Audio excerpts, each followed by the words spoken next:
He stood there, a towering figure even at 17, looking down at me with an expression I can only describe as pure, unadulterated contempt. "You're not my real mom," he spat, the words cutting through the air like shards of ice. "So stay out of my college choices. You have no right." I remember feeling my heart physically clench, a sharp, suffocating pain that stole my breath. Was I wrong to even care, to even offer an opinion, when all I wanted was what was best for him? Tell me, honestly, would you have just walked away and let him potentially ruin his future? Or would you have fought for a child you'd raised as your own, even if he didn't see you that way? It all started so subtly, a slow creeping chill that began to settle into our otherwise warm family dynamic. My husband Mark and I had been married for 5 wonderful years, but I'd been a part of Ben's life for 7. He was 10 when I met him, a shy, somewhat awkward kid who'd lost his birth mom a few years prior. Mark had been a single dad, doing his best, but there was a void, a quiet sadness that lingered around Ben. I remember the first time he really laughed with me, a genuine, unrestrained sound that made my chest swell with a love I hadn't expected. Over the years, I'd poured my heart and soul into being the best stepmom I could be.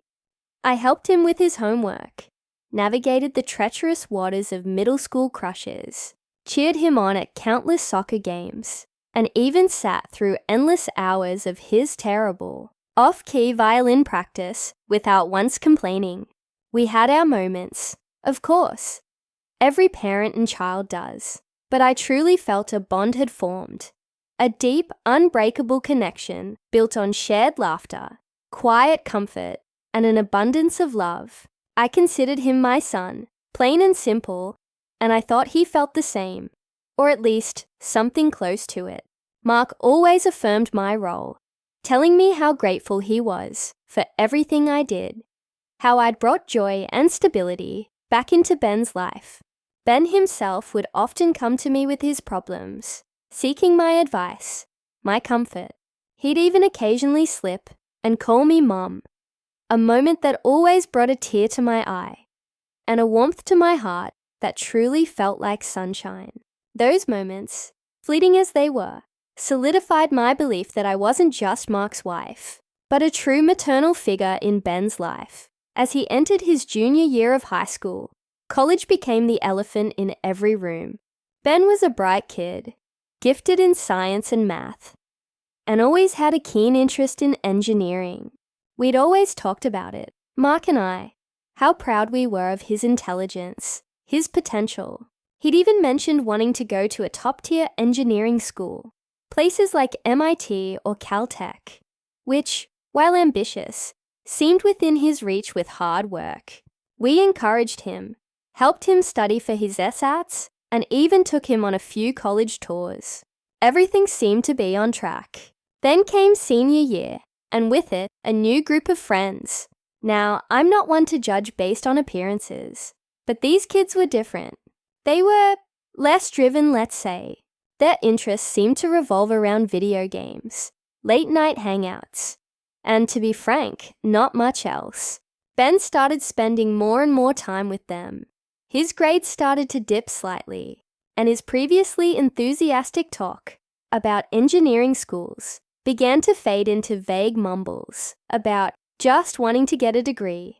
Mark and I noticed, of course, and we tried to talk to him, gently at first, asking about his new friends, his studies. He'd brush us off, saying everything was fine, just typical senior year stress. But I could feel the shift, a growing distance. The real red flag went up when he started talking about this obscure, local community college. Now, there's absolutely nothing wrong with community college. It's a fantastic option for many people, a great stepping stone. But for Ben, with his intellect and his aspirations, it felt wrong. It felt like he was settling, not for what was best for him, but for what was easiest. Or perhaps, what his new friends were doing. When Mark and I brought it up, gently asking if he'd considered other options, or why the sudden change from his dream schools. He became defensive. He said it was cheaper, closer, and he could still live at home. All valid points, yes, but not the whole picture. We knew he hadn't even applied to any of the universities he'd once dreamed of, hadn't even started essays for them. It was like a switch had been flipped.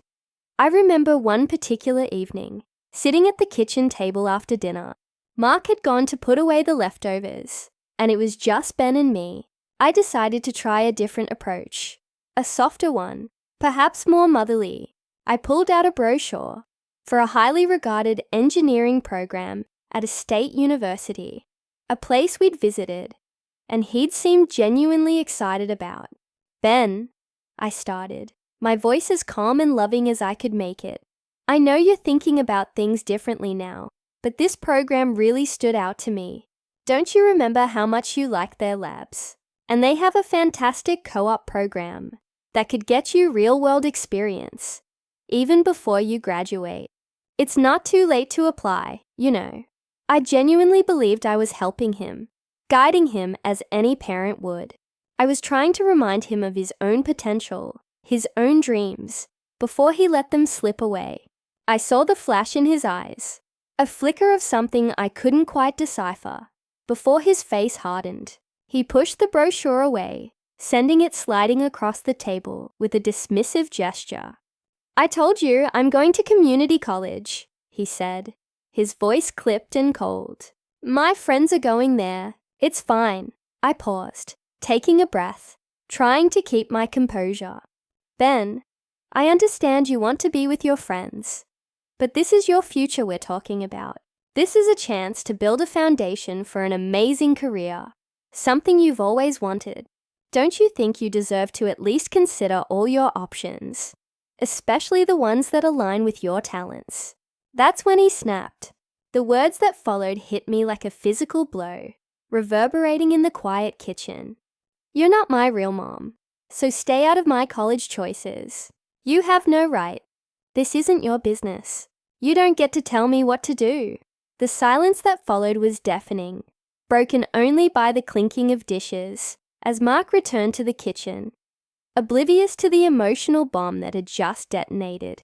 I felt a wave of nausea wash over me, my vision blurring slightly. My son, the boy I'd loved and nurtured for 7 years, had just thrown my lack of biological connection in my face, like a weapon. Mark, seeing my ashen face and Ben's rigid posture, immediately sensed the tension. What's going on here? He asked, his brow furrowing with concern. Before I could even compose myself, Ben stormed out of the kitchen, muttering something about a video game. I just sat there, tears welling up, unable to speak. Mark looked at me, then at the rejected brochure on the table, and the pieces started to click into place for him. He tried to comfort me, but the wound was deep. He went to talk to Ben, but it was clear the damage was done. Ben reiterated his stance, less aggressively this time, but with a firmness that left no room for doubt. His college choice was his, and mine was not to interfere, because I wasn't his real mother. Mark, bless his heart, tried to explain to Ben how much I loved him, how much I did for him, how hurtful his words were. But it seemed to fall on deaf ears. Ben was adamant. He was going to community college, and that was that. Over the next few weeks, an icy distance settled between Ben and me. He was polite, but withdrawn, avoiding eye contact, and offering only monosyllabic answers when I tried to engage him. It was excruciating. I felt like I was grieving the loss of a relationship I hadn't realized was so fragile. Mark was caught in the middle, trying to mediate, trying to make Ben understand, but it felt like pushing a boulder uphill. Ben was 16, almost 17, and stubborn as a mule. He submitted his application to the local community college and essentially washed his hands of the entire college application process for any other institution. He even started to subtly undermine my authority in other areas, making comments like, "Well, my mom used to let me do X," or "You wouldn't understand because you're not."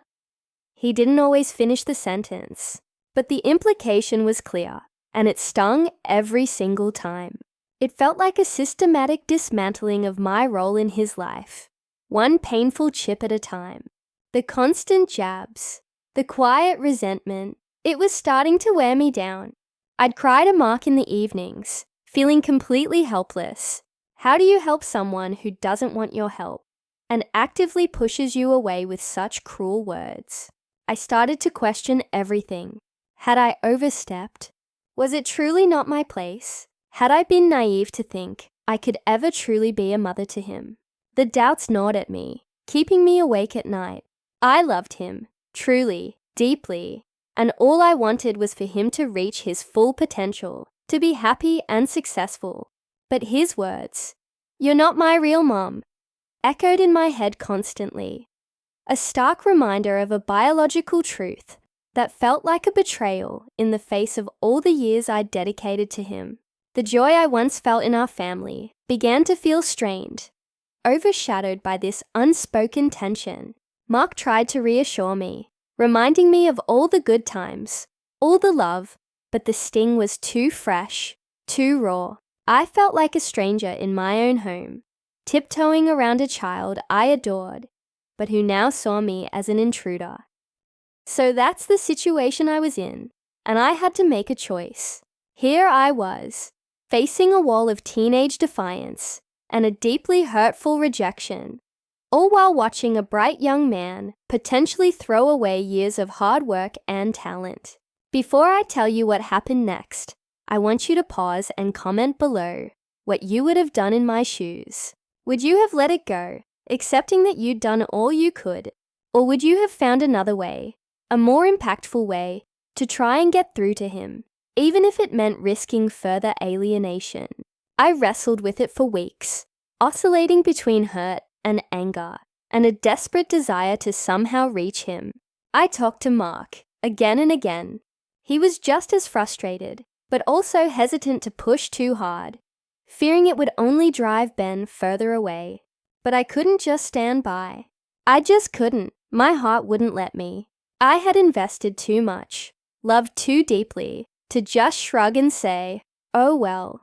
I decided I needed to be strategic, to think like an engineer, which Ben himself admired. I needed to show him, not tell him, the consequences of his choices and the value of his potential, in a way he couldn't ignore or dismiss with a callous remark. One evening, after Ben had spent another entire day holed up in his room, playing video games with his friends, instead of working on his college essays, which he had started, then abandoned for the few backup schools he'd grudgingly applied to, I decided to act. Mark was at a late meeting, so it was just Ben and me. I knocked on his door. When he opened it, he looked annoyed. "What?" he grunted. I took a deep breath. "Ben, we need to talk. Properly." I walked into his room, and for the first time in weeks, I saw a flicker of something in his eyes that wasn't just coldness. It was a tiny spark of trepidation. I sat down on the edge of his bed, and he remained standing, arms crossed, maintaining a defiant posture. "I've been thinking a lot about what you said," I began, my voice steady, though my heart was hammering against my ribs. "About me not being your real mom, and not having a right to your college choices." He shifted uncomfortably, but remained silent. "And you know what?" I continued, looking directly into his eyes. "You're right. Biologically, I'm not your mother. I didn't carry you for 9 months. I wasn't there for your first steps, or your first words. And you know what else? It hurts, Ben. It truly hurts to hear you say that after all these years." A flicker of surprise crossed his face. He hadn't expected me to agree. I could tell. But I pressed on. Being a parent isn't just about biology. It's about showing up. It's about caring, nurturing, sacrificing, and yes, sometimes it's about pushing you. When you're about to make a mistake, then I pulled out a stack of papers from behind my back. It was a carefully compiled document I'd put together over several days. "This," I said, holding it up, is a detailed financial breakdown.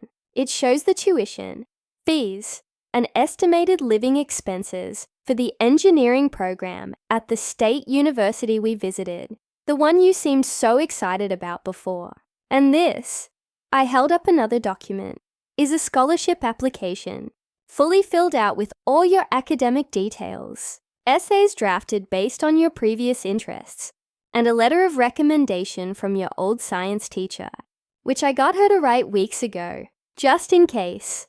All it needs is your signature, and to be mailed. His eyes widened slightly.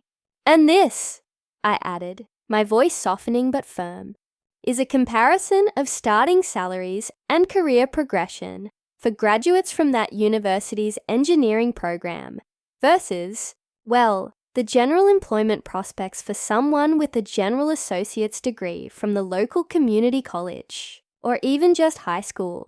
I hadn't pulled any punches. I had literally laid out the potential trajectory of his life, financially and professionally, depending on his choice. I'm not trying to buy your affection, Ben, or force you into anything, I said, my voice thick with emotion.